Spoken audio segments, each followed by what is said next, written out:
Hello everyone and welcome to your it's the 16th, isn't it, PHP tutorial in my series of PHP tutorials.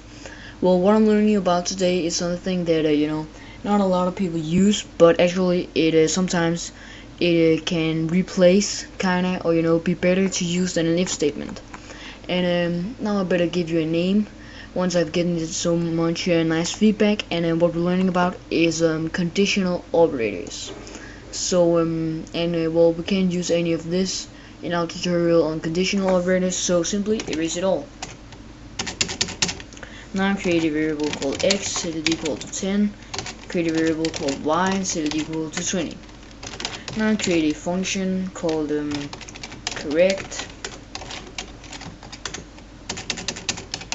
and it will echo out on screen true.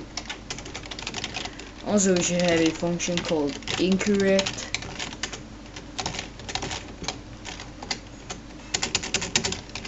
and it will echo out on screen false. And now that we have a and oh yeah, I learned you about functions in one of my previous tutorials. I don't know or remember the name of it, so you can go back and find it. And well, variables, I believe I told you about that in the second, I suppose, tutorial. So well, you all should know what a variable in PHP is. And if you don't know what a function is, well, then go back and watch that tutorial. Anyway, enough chit chat about what we already have learned. Now it's time to learn something new. So let's get to conditional operators. Well, oh yeah, and by the way, also add a variable called result, and it doesn't need any value. This variable result is going to be set equal to x less than y question mark correct colon incorrect. Well, this is the only conditional operator we need, and this is a conditional operator. And if you look at it and use some common sense, you might even be able to figure out what it does. Well, I'm going to start from the top because this is not really complicated to understand.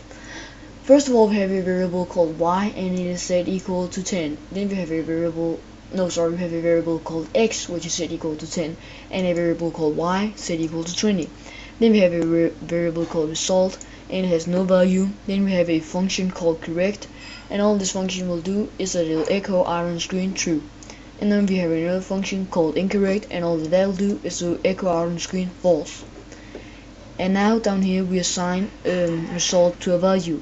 We say result is equal to, well, forget about this result equal to, it's just something you have to put in order to avoid errors. What we need to concentrate is this. We're saying that variable x is less than variable y, and then we ask PHP if this statement is true with a question mark. If it is, then do the correct method function colon, which means that if it isn't, print out incorrect. So I'm just going to take it from the top, well, not from the top, but from here again, and show you how it's built. This, what you got right here, is the condition. This is the question, and then what you got after the question mark but before the colon is what PHP is supposed to do if this condition is true.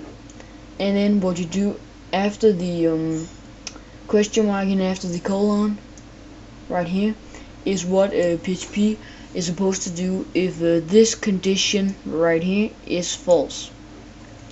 So once again, it'll ask PHP with a question mark, is the variable x less than the variable y? If it is, correct, we should print out true on screen. If it isn't, incorrect.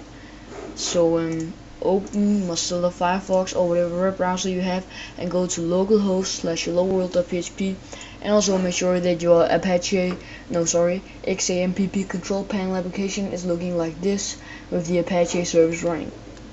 Now that all that's done, refresh this page, and as you see, it'll say true.